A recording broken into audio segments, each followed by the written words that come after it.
Hello dear student, कैसे हैं आप लोग। उम्मीद करता हूँ आप लोग अच्छे होंगे। मैं self Vinay Kumar Bin and welcome to my channel chem tube by Vinay sir.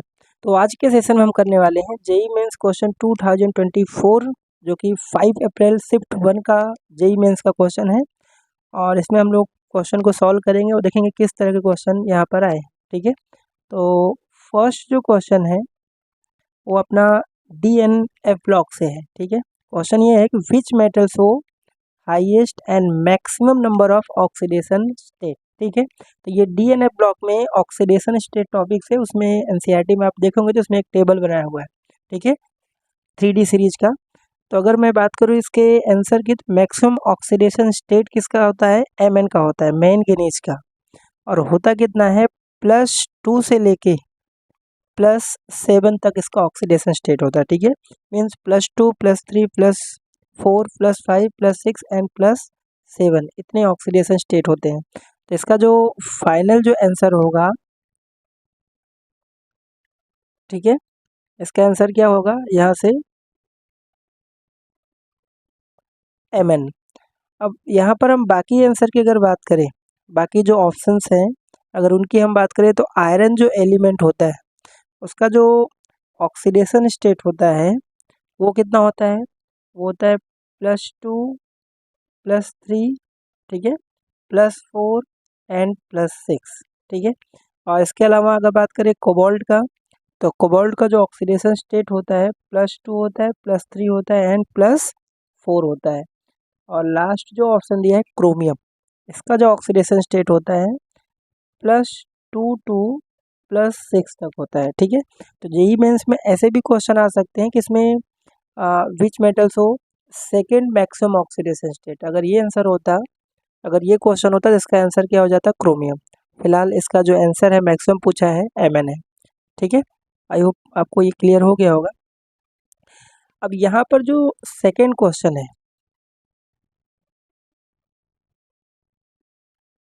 ठीक है,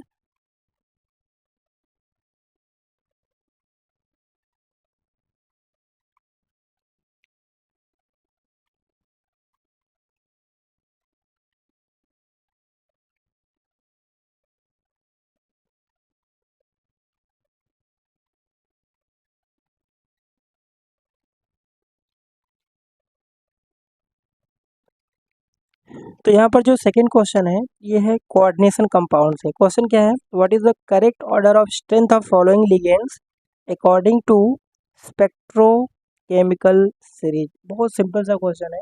आपने लिगेंड्स का स्पेक्ट्रोकेमिकल सीरीज अगर याद होगा तो उससे यहाँ से क्वेश्चन 4 मार्क्स मिल जाएगा। तो इसका जो देखिए यहाँ पर जो दिया है अगेन, यहाँ पर देखिए हेलोजन में क्लोराइड फ्लोराइड आयोडाइड। तो ऑब्वियस सी बात है इसमें जो फ्लोराइड का होता है वो सबसे ज़्यादा होता है। देन यहाँ से आएगा क्या, क्लोराइड, और देन आएगा आयोडाइड। अगर इन्हीं तीनों को आप ध्यान से देखो तो किस ऑप्शन में फ्लोराइड क्लोराइड और आयोडाइड का ऑप्शन दिया हुआ है। तो आप देखो यहाँ पर एक तो ऑप्शन आपको थर्ड दिख रहा है ना, और एक आपको सेकंड दिख रहा है। ओके, तो यहाँ पर देखिए, अब यहाँ पर बात होगा कि OH और CN में किसका ज़्यादा होता है। तो साइनाइड जो आयन होता है उसका सबसे ज़्यादा होता है स्ट्रेंथ ऑफ लिगेंड का।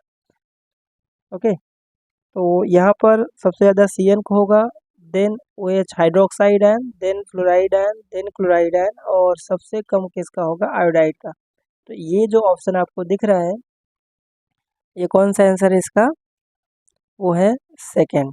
इसका आंसर क्या हो जाएगा, सेकेंड। तो स्पेक्ट्रोकेमिकल सीरीज जो ऑर्डर है वो भी आप ध्यान में याद करके चलिए क्योंकि वहाँ से क्वेश्चन बनते हैं। ठीक है,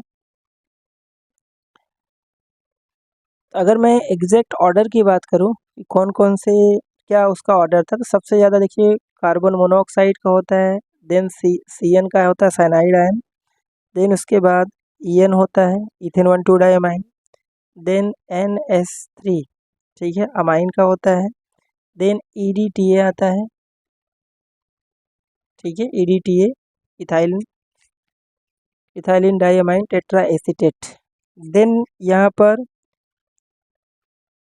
NCS माइनस का आता है थायोसाइनाइड, उसके बाद H2O का ऑर्डर होता है, उसके बाद यहाँ पर ऑक्सलेट होता है ना, उसके बाद हाइड्रोक्साइड आयन होता है, देन फ्लोराइड, ठीक है, क्लोराइड, ब्रोमाइड, इस तरह के ऑर्डर आते हैं। तो इसमें से आपको 4 यहाँ पे दिया था और इसी का ऑर्डर आपसे पूछा था, 5 के यहाँ दिया था, ठीक है। तो आई होप ये क्वेश्चन समझ में आ गए, थियोरेटिकल क्वेश्चन थे इनऑर्गेनिक केमिस्ट्री। अब हम बात करते हैं यहाँ पर नेक्स्ट क्वेश्चन जो है अपना थर्ड। थर्ड जो क्वेश्चन है वो आपका इनऑर्गेनिक केमिस्ट्री है और ये आपका 13 ग्रुप एलिमेंट्स है। क्वेश्चन क्या है, if the number of neutrons in most abundant isotope of boron is x, ठीक है, नंबर ऑफ न्यूट्रॉन की बात कर रहा है, तो आपको न्यूट्रॉन निकालने आना चाहिए, and its highest oxidation state in unsaturated compound is Y, then find the value of X plus Y. Okay, तो यहाँ पर अगर हम बात करें तो बोरॉन का सबसे पहले आइसोटोप की हम बात करें तो मोस्ट अबंडेंट बोरॉन के 2 आइसोटोप होते हैं, बोरॉन 10 एंड बोरॉन 11, ठीक है। तो मोस्ट अबंडेंट कौन होता है, बोरॉन 11, और बोरॉन का एटॉमिक नंबर कितना होता है, 5। सबसे पहले हम इसमें अगर नंबर ऑफ न्यूट्रॉन निकाले तो न्यूट्रॉन कैसे निकालते हैं, mass number minus number of proton, तो न्यूट्रॉन तो यहाँ पर कितना आ गया 6, मतलब एक्स की वैल्यू आपको पता चल गया। अब दूसरा यहाँ पे दिया है हाईएस्ट ऑक्सीडेशन इन अनसेचुरेटेड कंपाउंड, ठीक है। तो हाईएस्ट जो ऑक्सीडेशन स्टेट होता है बोरॉन का वो इनऑर्गेनिक ग्रेफाइट होता है, जहाँ पर क्या बोलते हैं, इनऑर्गेनिक ग्रेफाइट।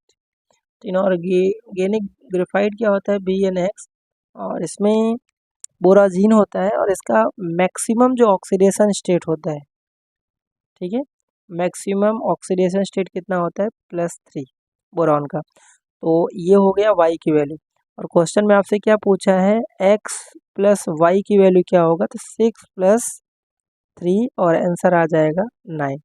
तो इसका जो आंसर बनेगा वो आंसर होगा 9। तो ऐसा कौन सा है, 4 ऑप्शन में इसका आंसर दिया हुआ है। ओके, क्या दिया है, कंसीडर द फॉलोइंग स्टेटमेंट, ठीक है। तो फर्स्ट स्टेटमेंट है stability of +1 oxidation state increase down the group in group 13, ठीक है। तो ये जो स्टेटमेंट है वो बिल्कुल करेक्ट है। और स्टेटमेंट 2 जो दिया है, atomic radius of gallium is greater than aluminium, ठीक है। अब यहाँ पर देखिए ध्यान से,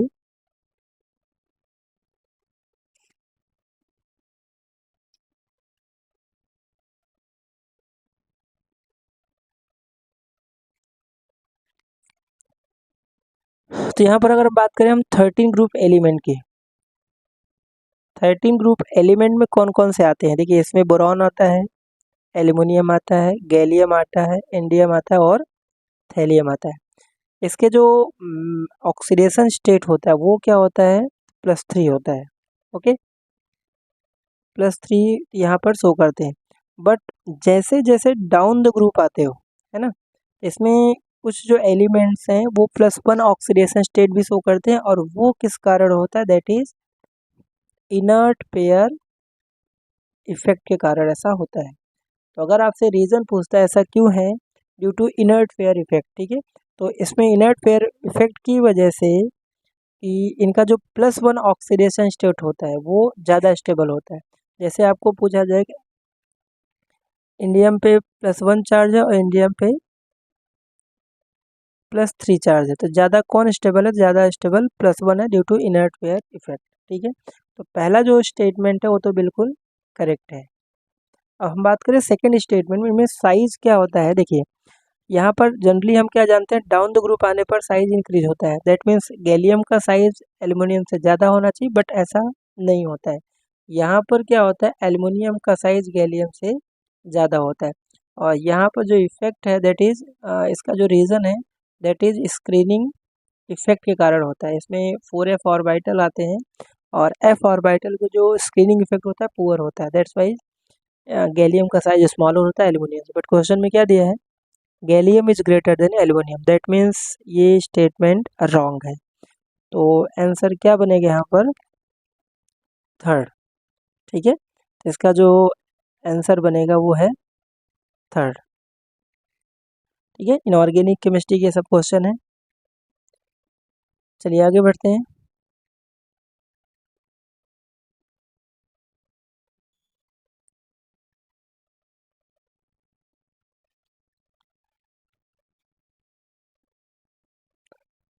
तो नेक्स्ट जो क्वेश्चन है, क्या दिया है? Which of following given complex has a least magnetic moment. ठीक है, किसका मैग्नेटिक मोमेंट सबसे कम है? तो इस क्वेश्चन को कैसे डील करेंगे? ये कोऑर्डिनेशन कंपाउंड का क्वेश्चन है। तो यहाँ पे देखिए, हर एक एलिमेंट की अगर हम बात करें तो आयरन जो दिया है कॉम्प्लेक्स फर्स्ट ऑप्शन की अगर बात करें, तो इसमें आयरन पे जो ऑक्सीडेशन स्टेट आएगा वो होगा +2, क्योंकि वाटर जो होता है न्यूट्रल लिगेंड और चारों में क्या है? वाटर लिगेंड्स है। अब इसके अगर इलेक्ट्रॉनिक कॉन्फ़िगरेशन की हम बात करें तो ऑर्गन और 3D4s, तो इसमें 2 इलेक्ट्रॉन यहाँ से जाएगा S से एंड 1 इलेक्ट्रॉन है, मतलब D में कितना आएगा?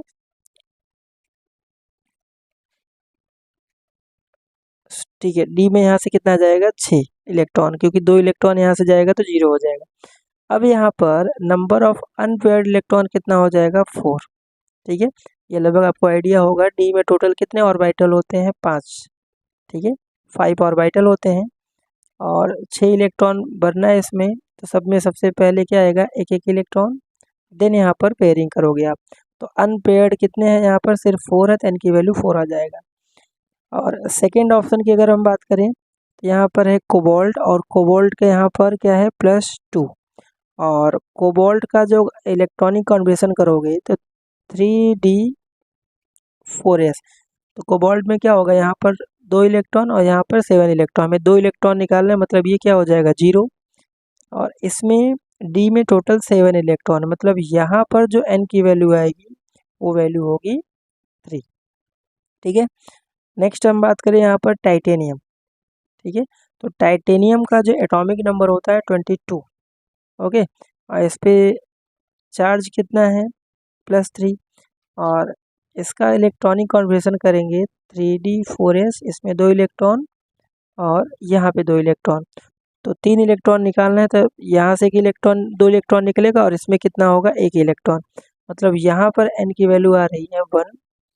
और लास्ट जो ऑप्शन है क्रोमियम। ठीक है, फोर्थ जो ऑप्शन है क्रोमियम, तो क्रोमियम का ऑक्सीडेशन स्टेट है +2। ये एक्सेप्शनल केस होता है, थोड़ा ध्यान रखिएगा। 3D में 5 इलेक्ट्रॉन होते हैं, 4s में 1, तो हमें 2 इलेक्ट्रॉन निकालना है, एक तो यहाँ से 0 हो जाएगा और इसमें कितने हो जाएंगे? 4। ओके, तो यहाँ पर भी n की जो वैल्यू आ रही है 4। तो यहाँ पर मैग्नेटिक मोमेंट पूछा, तो मैग्नेटिक मोमेंट निकालने का फॉर्मूला क्या होता है? √n+2। तो n की वैल्यू जिसकी सबसे कम होगी उसका मैग्नेटिक मोमेंट क्या होगा? सबसे कम होगा। लिस्ट पूछा हुआ है, ध्यान रखिए आप। यहाँ पर n की वैल्यू किस में है? टाइटेनियम में, तो इसका जो आंसर बनेगा वो होगा थर्ड, दैट इज, ठीक है, हेक्सा एक्वा टाइटेनियम थर्ड। ठीक है, क्योंकि n की वैल्यू कम है तो यहाँ से आपकी जो वैल्यू निकालना नहीं, बस आपको देखना था n की वैल्यू सबसे स्मॉलेस्ट किसकी है। ओके, अगर मैक्सिमम पूछा होता तो मैक्सिमम यहाँ पर आयरन का भी निकलेगा और क्रोमियम का भी निकलेगा। ओके, चलिए नेक्स्ट क्वेश्चन बढ़ते हैं, क्वेश्चन नंबर 6 की तरफ। In which of following compound Mn will have maximum oxidation state. ठीक है, तो ये रेडॉक्स रिएक्शन से है और बहुत ही आसान सा क्वेश्चन है। तो यहाँ पर कंपाउंड आपको मैंगनीज का दिया हुआ, पूछा सबसे ऑक्सीडेशन स्टेट किसका होगा। चलिए वन बाय वन बात करते हैं। सबसे पहले यहाँ पर MnO4-, तो यहाँ पर Mn का ऑक्सीडेशन स्टेट अगर निकालेंगे तो यहाँ पर x मान लीजिए, ऑक्सीजन का -2 होता है, 4 है तो -8 इक्वल टू -1, तो यहाँ से x की वैल्यू आ जाएगी +7। ठीक है, और दूसरे कंपाउंड में अगर ऑप्शन में हम बात करें तो MnO2 होता है, यहाँ पर Mn का x -4 इक्वल टू 0, तो यहाँ पर x की वैल्यू आ रही +4। और MnO4-2 में अगर इसमें निकालें तो Mn का x -8 इक्वल टू -2, और यहाँ से x की वैल्यू निकालेंगे तो कितना आएगा? 6। और Mn2O3 इसमें बात करें तो 2x माइनस 6 इक्वल टू 0। तो यहाँ पर x की वैल्यू आएगी +3। तो मैक्सिमम ऑक्सीडेशन स्टेट किस में है? फर्स्ट ऑप्शन में। तो इसका जो आंसर बनेगा, ठीक है, MnO4 माइनस। ठीक है, इसको क्या बोलते हैं? Permanganate ion. Okay, question number 7 में यहाँ पे क्या दिया है? Identify the correct Lewis structure of NO2 minus. Okay, NO2 minus का करेक्ट लेविस स्ट्रक्चर क्या होगा? अब देखिए, ये केमिकल बॉन्डिंग का है, सिंपल सा NO2 का लेविस डॉट स्ट्रक्चर पूछ रहा है। तो यहाँ पर सेंट्रल एटम कौन होगा? यहाँ पर सेंट्रल एटम होगा नाइट्रोजन। और टोटल इसके पास कितने इलेक्ट्रॉन हैं? और देखिए, 2 यहाँ पर ऑक्सीजन है। तो ऑक्सीजन के पास टोटल 6 इलेक्ट्रॉन होते हैं, ये 6 इलेक्ट्रॉन हो गया। और यहाँ से एक सिंगल बॉन्ड तो यहाँ से बन गया, क्योंकि एक माइनस मतलब एक इलेक्ट्रॉन यहाँ से। और इसके पास 2 इलेक्ट्रॉन, क्योंकि 5 है, और यहाँ से बच जाएगा डबल बॉन्ड, और इसके पास 2 इलेक्ट्रॉन। तो अब ये माइनस चाहे आप यहाँ से हटा के इस माइनस को यहाँ पे कर सकते हैं, है ना। तो ऐसा किस ऑप्शन में है? पहला होगा नहीं ऑप्शन, और दूसरा जो आंसर है ये अपना करेक्ट आंसर होगा। इसका जो आंसर है वो सेकेंड ऑप्शन करेक्ट है। नेक्स्ट क्वेश्चन है क्वेश्चन नंबर 8। ये सॉल्ट एनालिसिस से है, प्रैक्टिकल से रिलेटेड है, ये भी आपके सिलेबस में इंट्रोड्यूस है। तो यहाँ पर देखिए, क्वेश्चन नंबर 8 में क्या दिया? Which of following cation will give green colour in borax bead test. आपने प्रैक्टिकल दिया हो, तो बोरेक्स बीट टेस्ट भी था, इसमें मेटल के डिटेक्शन के लिए, कैटायन के डिटेक्शन के लिए यूज है यहाँ पर। तो यहाँ पे देखिए, इसका जो ये सीधा सा थ्योरी वाला क्वेश्चन आपको याद है तो हो जाएगा। तो यहाँ पर जो ग्रीन कलर होता है, वो ग्रीन कलर होता है किसका? आयरन का। तो ये आपको याद करना है, ये आयरन का यहाँ पर ग्रीन कलर है। तो बाकी अगर मैं ऑप्शन की बात करूँ, तो आयरन का तो यहाँ से ग्रीन कलर होगा, ये आंसर होगा। बाकी अगर हम बात करें कोबाल्ट का, कोबाल्ट में बोरेक्स बीड में आपको मिलाओगे तो यहाँ से ब्लू कलर आएगा। और अगर मैंगनीज की बात की जाए, इसमें जो कलर आता है वो वायलेट कलर आता है ना, इसका वायलेट कलर, या फिर इसको कलरलेस भी ऑप्शन हो सकता है। ओके, और अगर निकिल की बात की जाए, निकिल जो होता है बोरेक्स बीट के साथ इसका ग्रे कलर आता है। तो फाइनल जो आंसर होगा वो ग्रीन कलर, वो अपना आंसर हो जाएगा। ओके, चलिए नेक्स्ट क्वेश्चन की हम बात करते हैं, क्वेश्चन नंबर 9। तो क्वेश्चन नंबर जो 9 है वो है इक्विलिब्रियम चैप्टर से। आपने ली चैटर्लियर प्रिंसिपल पढ़ा होगा, तो बहुत ही आसान सा क्वेश्चन है। कंसीडर द रिएक्शन, आपको एक रिएक्शन दिया हुआ है। ओके, और बोला है which of following will not affect the equilibrium state. ठीक है, तो यहाँ पर देखिए, सिंपल सी बात है, इक्विलिब्रियम यहाँ पर सॉलिड स्टेट में वैलिड नहीं होता, ये गैसियस स्टेट के लिए होता है यहाँ पर। तो यहाँ पर देखिए क्या क्या ऑप्शन दिया हुआ है। तो पहला जो ऑप्शन दिया है यहाँ पर देखिए, एडिशन ऑफ F2O3। तो F2O3 का जो फिजिकल स्टेट देखिए यहाँ पर सॉलिड दिया हुआ है, तो इसका यहाँ पर इफेक्ट नहीं होने वाला। दूसरा, एडिशन ऑफ CO2, ये गैसियस स्टेट में दिया है, तो इसका इफेक्ट यहाँ से होने वाला है। और बोला है next, decrease in mass of F2O3। ठीक है, तो F2O3 यहाँ पर भी देखिए ये सॉलिड ही है, तो इसका भी कोई इफेक्ट नहीं होने वाला है। और रिमूवल ऑफ CO क्या है? कार्बन मोनोऑक्साइड, तो यहाँ से भी इफेक्ट होने वाला है। तो फाइनल जो आंसर इसका होगा फर्स्ट एंड थर्ड। ठीक है, इसका आंसर जो होगा थर्ड, फर्स्ट एंड थर्ड। ऐसा क्यों होगा? क्योंकि ये सॉलिड स्टेट है। अगर इसमें आयरन का दिया होता, आयरन भी सॉलिड स्टेट में देखिए दिया हुआ है, तो इसका भी इफेक्ट नहीं आता। फिलहाल आंसर इसका जो होगा क्वेश्चन के according first and third, that means third answer होगा। ओके, नेक्स्ट क्वेश्चन नंबर अगर 10 की बात की जाए, तो 10 जो क्वेश्चन है वो आपका नेम रिएक्शन है। और नेम रिएक्शन कौन है? Wolff Kishner reduction aldehyde ketone and carboxylic acid का ये सिंपल सा नेम रिएक्शन है ना। तो क्वेश्चन थोड़ा सा मैं क्लियर कर दूँ, स्ट्रक्चर बना दूँ, क्वेश्चन में आपको डाउट हो सकता है। तो इसका जो एक्चुअल में स्ट्रक्चर कुछ इस तरह से बनाया हुआ है, यहाँ से है कीटोन और इस तरह से, है ना। तो यहाँ पर क्या होगा, कार्बन होंगे सब, ठीक है। और यहाँ पर जो रिएजेंट लिखा हुआ है वो है NH2 NH2, ठीक है। और इसके साथ है KOH, बेसिक मीडियम है, और यहाँ पर दिया है ग्लाइकोल, ठीक है। तो आपने उल्फ किस्नर रिडक्शन पढ़ा होगा, ठीक है, उल्फ किस्नर रिडक्शन। और इसका सिंपल सा कॉन्सेप्ट है, क्लेमेंसन और उल्फ किस्नर दोनों में ये जो कीटो ग्रुप है, CO ग्रुप, उसको कन्वर्ट कर देता है हाइड्रोकार्बन में, मतलब सीधा सा CH2 वहाँ पे रख देना है। तो फाइनल जो प्रोडक्ट बनेगा कुछ, ठीक है, 1 2 3 4 और यहाँ से ये कंपाउंड, तो 5 कार्बन कंपाउंड, दैट इज इसका नाम क्या है, pentane.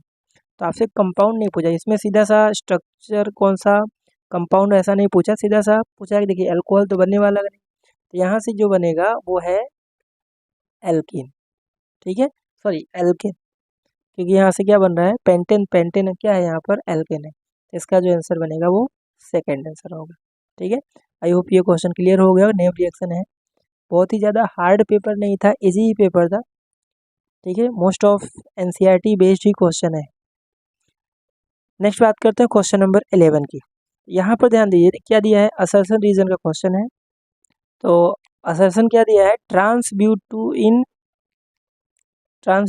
Is less polar than the cis butene, ठीक है। तो बिल्कुल सही है।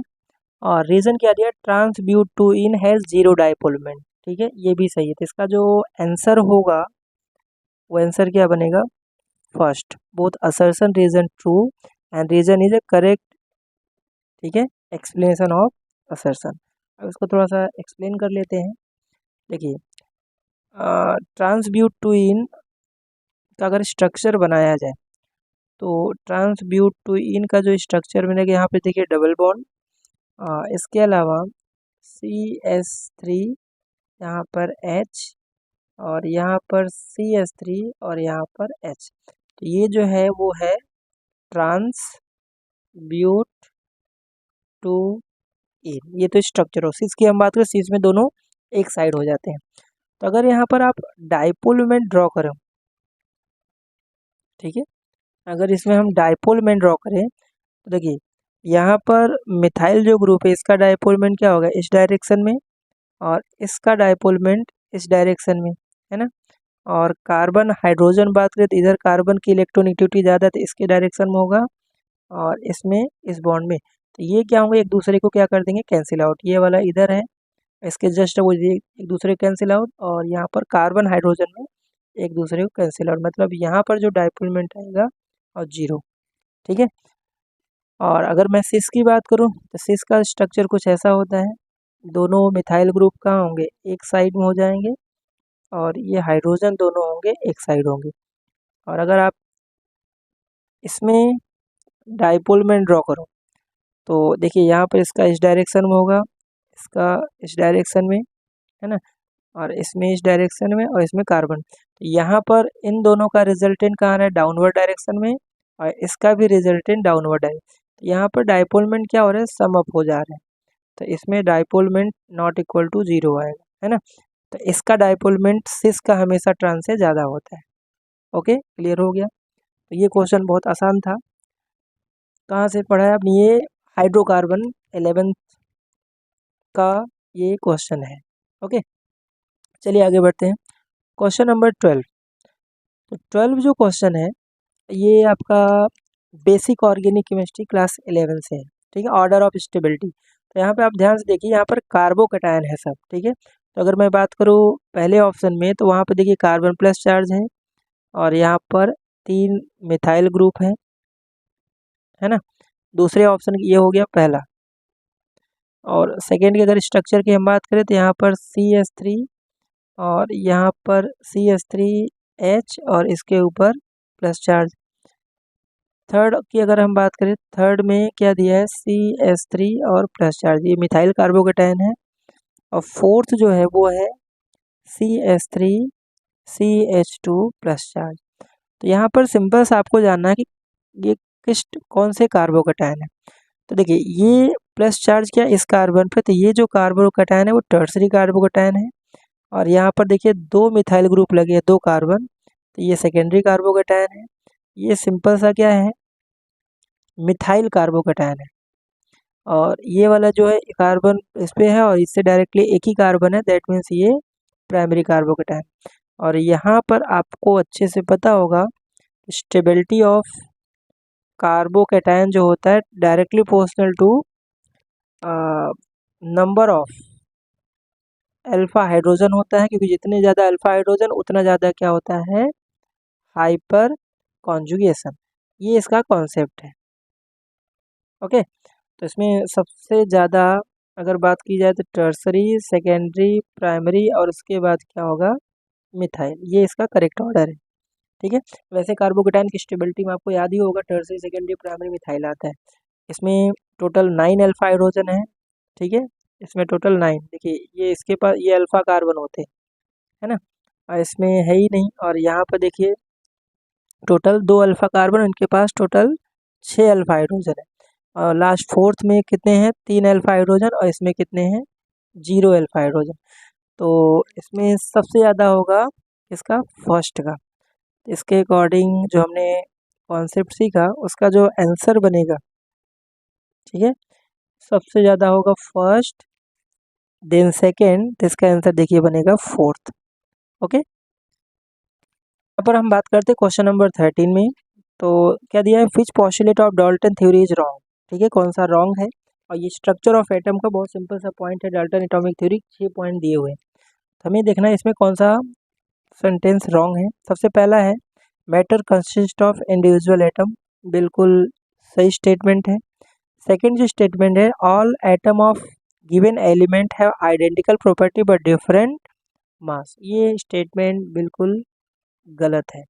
क्यों है, यहाँ पे जो डिफरेंट मास दिया है वो क्या होता है, आइडेंटिकल मास होता है ना, ये स्टेटमेंट गलत है। बाकी statement compound are form when atom of different element combine fixed ratio, ये स्टेटमेंट बिल्कुल सही है। और लास्ट जो है, chemical reaction involve disorganization of the atom, ये भी स्टेटमेंट सही है। ओके, तो इसका जो आंसर होगा रॉन्ग स्टेटमेंट आपका सेकेंड हो जाएगा। ओके, क्वेश्चन नंबर 14 दिया है, which of following cation will give green colour in borax bead. ठीक है, ये क्वेश्चन हो चुका है, ये आयरन है, ये क्वेश्चन ऑलरेडी हो चुका है।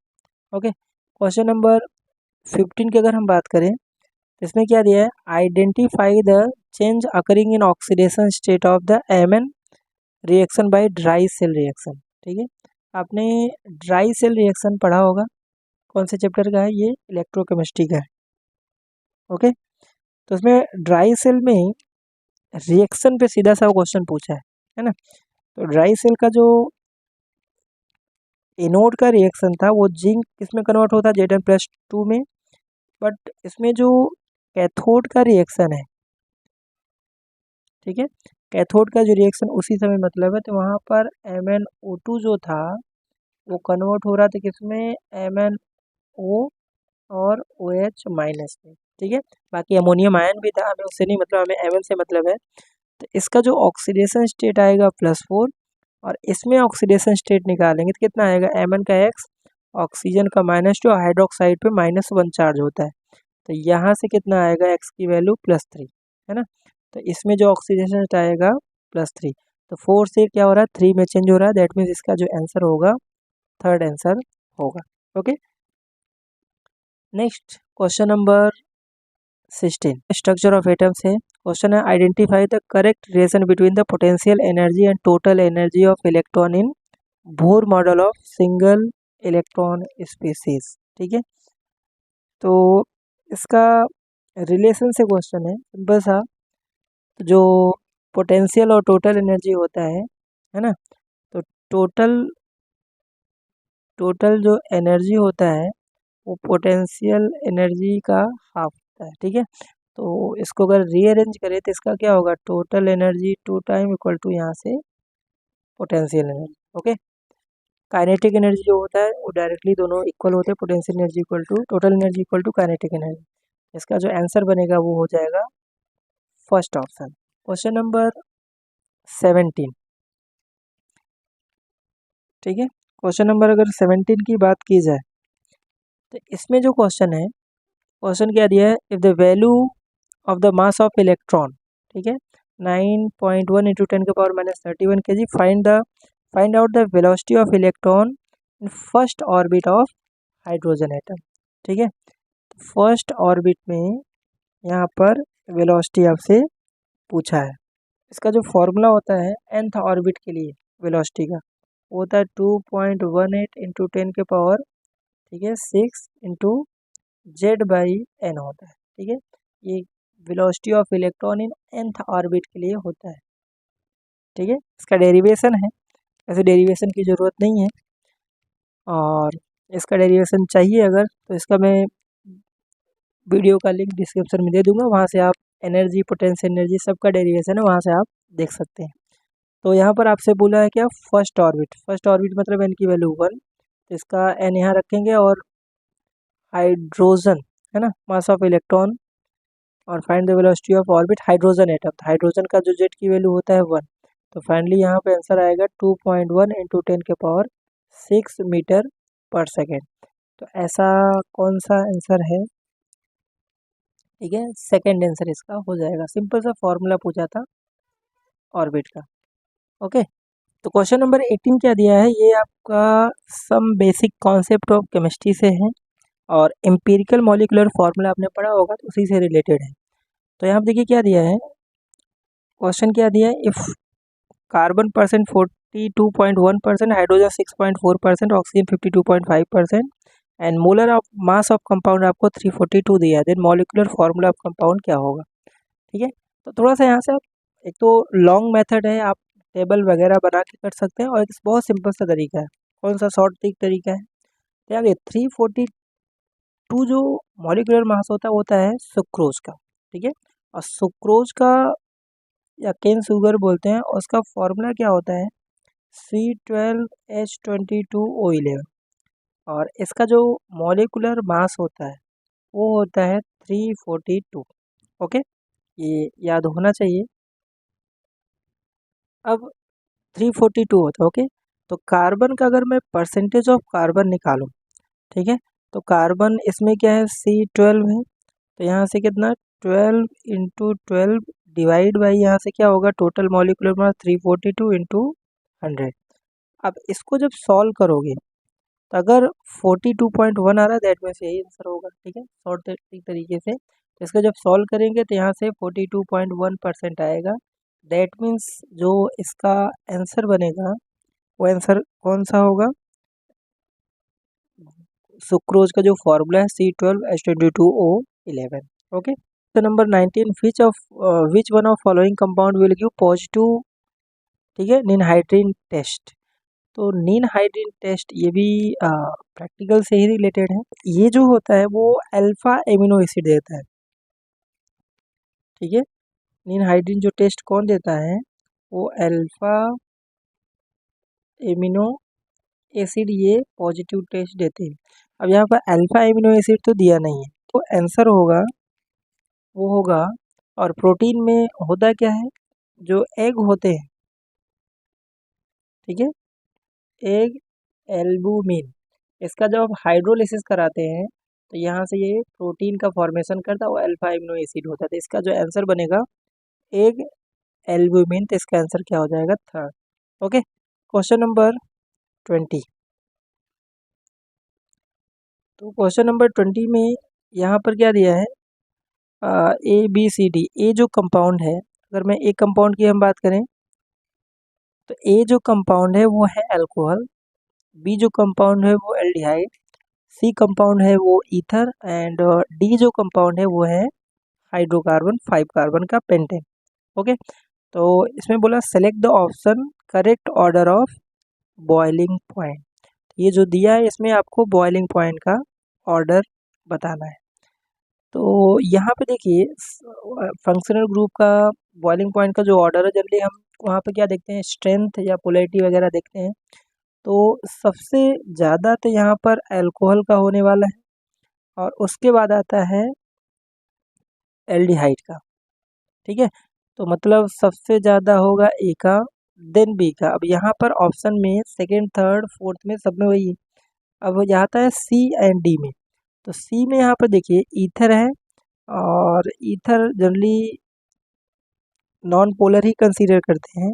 ओके, तो ईथर यहाँ पर देखिए टोटल कितने कार्बन का है, 4 कार्बन का। और पेंटेन में टोटल 5 कार्बन है। तो पेंटेन का जो बॉइलिंग पॉइंट है वो ईथर से ज़्यादा हो जाएगा। तो आंसर जो फाइनली बनेगा ए बी डी सी। तो ए बी डी सी जो ऑप्शन है, ठीक है, वो है सेकेंड आंसर।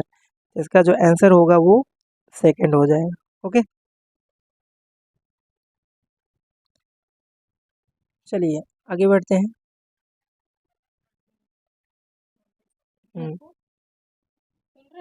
सेक्शन बी के क्वेश्चन है, न्यूमेरिकल वैल्यू टाइप क्वेश्चन होते हैं। तो यहाँ पर जो क्वेश्चन दिया है, जो क्वेश्चन है उसमें क्या दिया है, क्लोरोबेंजीन को रीड करा रहा है। ठीक है, ये अल्कोहल चैप्टर से है।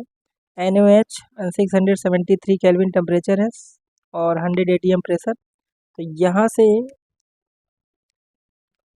आपका बनेगा फिनॉल। ओके, तो सिंपल सा इसका अगर रिएक्शन की हम बात करें, तो अगर क्लोरोबेंजीन को, ठीक है, फिनॉल के प्रिपरेशन में सबसे पहले यहाँ पर जो NaOH और बाकी जो 673 100 ATM pressure and H plus और H2O दिया है, तो यहाँ से सबसे पहले बनेगा यहाँ से फिनॉल।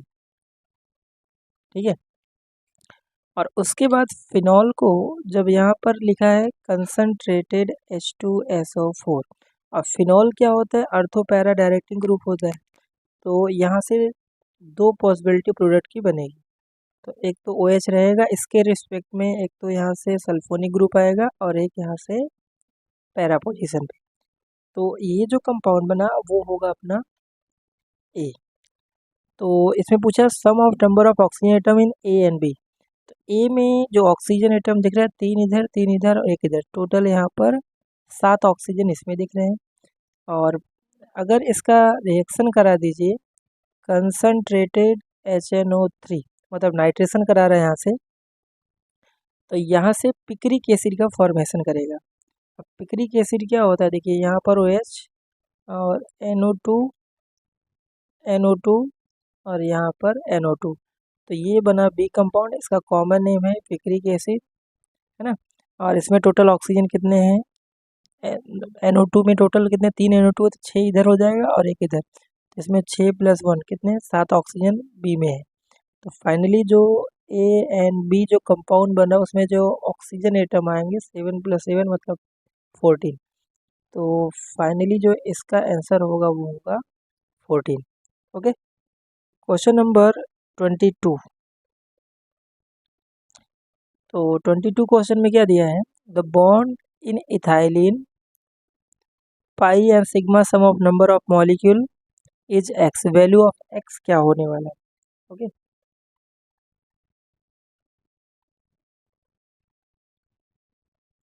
तो हमें सम करना है सिग्मा एंड पाई बॉन्ड के, और उसी का सम एक्स के बराबर है। तो सबसे पहले इथाइलिन जो है कॉमन नेम है किसका, इथीन का। तो यहाँ से देखिए इथीन जो होगा CH2 डबल बॉन्ड CH2 होता है, जिसको पूरा आप ओपन कर लीजिए। इसका IUPAC नेम है इथीन, और इसका जो कॉमन नेम है दैट इज इथाइलिन। ये बहुत ज़रूरी है। ठीक है, जेई में कॉमन जब भी आपको अगर इथीन बोलता है तो सिंपल क्वेश्चन हो जाता है। अब यहाँ पर इथाइलिन बोला है, तो ये क्वेश्चन बहुत सारे बच्चों को जब पता होगा कि इथीन को इथाइलिन बोलते हैं, तो ये क्वेश्चन अटेम्प्ट हो पाएगा। तो अब यहाँ पर अगर मैं सिग्मा बॉन्ड की बात करूँ, है ना, sigma bond hydrogen total sigma bond बना ही रहा है। तो यहाँ पर अगर मैं सिग्मा बॉन्ड इसमें काउंट करूँ, तो एक सिग्मा बॉन्ड यहाँ पर, एक यहाँ पर, एक यहाँ पर, एक यहाँ पर और एक यहाँ पर डबल बॉन्ड में, है ना। तो टोटल सिग्मा बॉन्ड हो गए 5। और अगर पाई बॉन्ड की बात करें तो 1 है। तो टोटल यहाँ पर वैल्यू आ जाएगा 6, मतलब एक्स की वैल्यू क्या हो गया यहाँ पर 6। इसका आंसर क्या हो जाएगा 6। चलिए आगे बढ़ते हैं, क्वेश्चन नंबर 23। ये आपका है केमिकल काइनेटिक्स से क्वेश्चन है। ओके, तो यहाँ पर दिया है find out the overall order of reaction, आपको फाइंड करना है। ठीक है, तो यहाँ पर ये टेबल फॉर्मेट क्वेश्चन आपने NCERT में केमिकल काइनेटिक्स में क्वेश्चन नंबर 10, 11, 12 जो है एक्सरसाइज का, वो इसी पे बेस्ड है।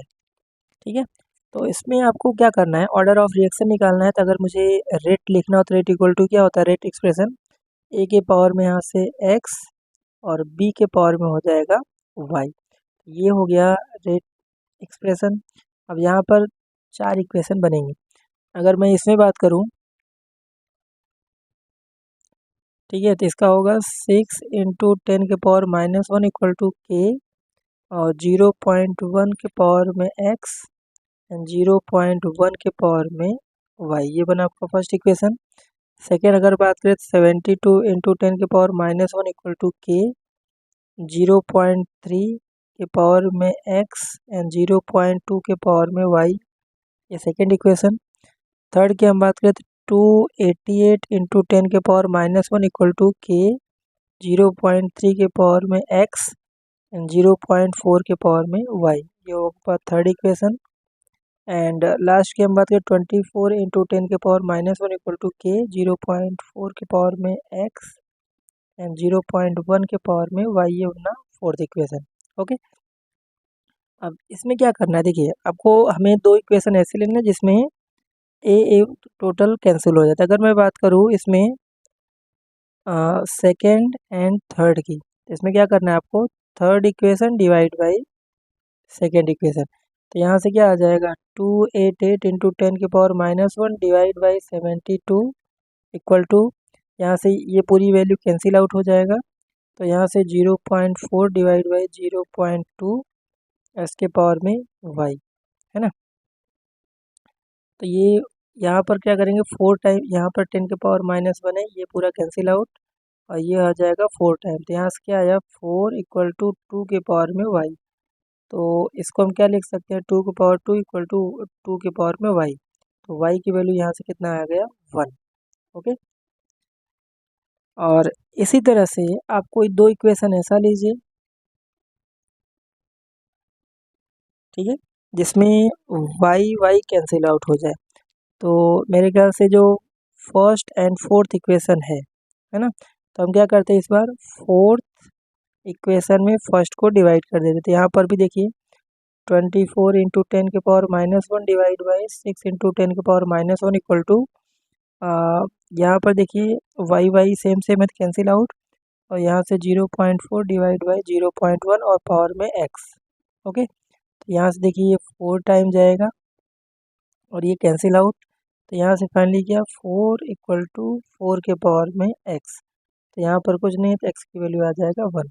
तो ऑर्डर ऑफ रिएक्शन फाइनली जो आंसर आपका बनेगा वो क्या होगा, X plus Y, that means X अपना 1 है, वाई की वैल्यू कितना है, सॉरी वाई की वैल्यू यहाँ से 2 आएगा, है ना।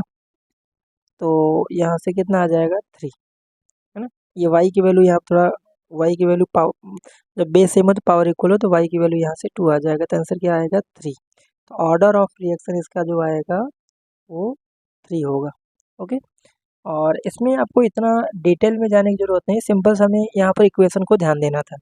तो भाई ए, ऐसा कोई इक्वेशन हो जिसमें ए कैंसिल आउट हो जाए तो वाई आ जाएगा, और ऐसा कोई आप इक्वेशन दो ऐसा सेलेक्ट करो जिसमें वाई वाई कैंसिल हो और एक्स की वैल्यू आ जाए। नहीं, ये डिटेल में इसलिए बताया ताकि आपको पूरा कॉन्सेप्ट यहाँ से क्लियर हो जाए। Okay, next question number 24 electrochemistry से, है ना। यहाँ पर देखिए Mn+2 monovalent anion A, and ये आपका डाईवैलेंट है, और यहाँ पर दोनों का लिमिटिंग मोलर कंडक्टिविटी दिया हुआ है। Then find the limiting molar conductivity shown by their compound. Okay, तो सबसे पहले हम बात करते हैं, पहले तो हमें इसका फॉर्मूला आपको बनाना पड़ेगा। तो Mn जो M दिया है उस पर +2 चार्ज, और ए जो दिया उस पर -1 चार्ज। इससे कंपाउंड क्या बनेगा इसका, 2, ऐसा आपने लोअर स्टैंडर्ड में पढ़ा होगा। तो इसका जो फॉर्मूला बनेगा इस कंपाउंड का, वो बनेगा Ma2 टाइप का यहाँ पर कंपाउंड यहाँ पर फॉर्म होगा, है ना। अब यहाँ से हम लिमिटिंग मोलर कंडक्टिविटी किस तरह से निकालेंगे इसका, तो हमें Ma2 का निकालना है लिमिटिंग मोलर कंडक्टिविटी। तो यहाँ से कोलराउस लॉ अपने को अप्लाई करना है। तो कोलराउस लॉ होता क्या है, limiting molar conductivity of electrolyte equal to sum of the ionic limiting molar conductivity of ions. ठीक है, तो यहाँ से क्या आ जाएगा, limiting molar conductivity of M+2 ion और +2 time of limiting molar conductivity of A ion. अब यहाँ पर ये वैल्यू दोनों का दिया हुआ है, तो पहले हम बात करें इसमें Mn+2 का तो दिया है कितना 57 +2 इंटू ए माइनस का कितना दिया है मोनोएटॉमिक 73। इसको सॉल्व कर लीजिए, 57 प्लस यहाँ से कितना आ जाएगा, और ठीक है 57 प्लस 146, तो इसका जो आंसर आएगा यहाँ से हो जाएगा कितना 3, और यहाँ से 0 और यहाँ से 2, तो यहाँ से 203 साइमन सेंटीमीटर स्क्वायर पर मोल इसका आंसर हो जाएगा। तो 203 इसका फाइनल आंसर है इलेक्ट्रोकेमिस्ट्री का। अपने एग्जाम्पल सॉल्व किया होगा तो उसमें इस टाइप के क्वेश्चन आपको मिल जाएंगे। ठीक है, क्वेश्चन नंबर 25, ये जो क्वेश्चन है वो है अपना किससे, सॉल्यूशन चैप्टर से, है ना। तो यहाँ पे देखिए क्वेश्चन क्या दिया है, 1 litre of solution of 0.2 molar glucose is separate with its pure solvent with semi-permeable membrane. 0.1 mole of NaCl added to solution. The change in osmotic pressure will be at 300 Kelvin, nearest integer में यहाँ पर करना था, मतलब यहाँ पर simple सा delta पाई आपको निकालना है। ओके, तो यहाँ पर इनिशियली जो ऑस्मोटिक प्रेशर है, इनिशियल जो है ऑस्मोटिक प्रेशर का फॉर्मूला क्या होता है, वेंट ऑफ फैक्टर इंक्लूड करेंगे I = CRT। तो I की वैल्यू ग्लूकोज के लिए क्या होता है 1 होता है, क्योंकि इसका न तो डिसोसिएशन होता है न तो एसोसिएशन, और कंसंट्रेशन 0.2 दिया है यहाँ पर। ओके, R की वैल्यू क्वेश्चन में नहीं ऑलरेडी गिवन है 0.083, और इनटू टेम्परेचर जो है वो कितना दिया है 300 केल्विन। ओके, यहाँ तक क्लियर है। और यहाँ पे देखिए ये अलग, बाकी ये तो कॉमन आएगा। तो अगर इसका फाइनल ऑस्मोटिक प्रेशर निकाला जाए, है ना, तो इसमें क्या बोल रहा है कि 0.1 मोलर NaCl ऐड हो रहा है। सबसे पहले हम बात करें NaCl आपका ऐसा सॉल्ट है जिसका डिसोसिएशन होगा, डिसोसिएशन मतलब Na+Cl-, इसकी I की वैल्यू हो जाएगी 2, और इनिशियल जो कंसंट्रेशन था वो कितना था, पहले देखिए 0.2 मोलर दिया है, तो 0.2 पहले होगा ऐड प्लस, और ठीक है ये कौन सा है, ये हमारा जो कंसंट्रेशन ये दिया था, और यहाँ पर NaCl की बात है वेंट ऑफ फैक्टर 2 है, और इसका 0.1 मोल दिया है। तो कंसंट्रेशन कैसे निकालते हैं, N/V से यहाँ पर निकालते हैं, तो 0.1 डिवाइड बाई यहाँ से वॉल्यूम कितना 1 लीटर है, तो ये आपका टोटल हुआ इंटू 0.083 इंटू 300 केल्विन रहेगा। तो इसको जब सिंप्लीफाई करोगे तो 0.4 इंटू 0.083 और इंटू 300, ये आपका फाइनल आया। तो हमें क्या निकालना है, चेंज इन ऑस्मोटिक प्रेशर। तो यहाँ से क्या है देखिए 0 पॉइंट दोनों को माइनस कर दीजिए। सपोज ये आपका फर्स्ट इक्वेशन है, ये सेकंड इक्वेशन है, तो आपको कैसे निकालना है, सेकंड माइनस फर्स्ट इक्वेशन कर दीजिए। तो यहाँ पर 0.4 माइनस 0.2, और ये जो वैल्यू है 0.083 और 300 केल्विन ये कॉमन है ना। तो यहाँ से आ जाएगा 0.2 इंटू 0.083 इंटू 300 केल्विन। इसको जब सॉल्व करेंगे तो फाइनली जो इसका आंसर आएगा वो आएगा 4.98, और इसको अप्रोक्स में आप 5 मान सकते हैं, है ना। तो इसका आंसर आ जाएगा 5। ठीक है, तो बाकी ये हमने 25 क्वेश्चन डिस्कस किए और किस तरह से इसको सॉल्व करना है। और अगर आप चैनल पे नए हैं तो चैनल को लाइक से सब्सक्राइब जरूर करें। Thank you.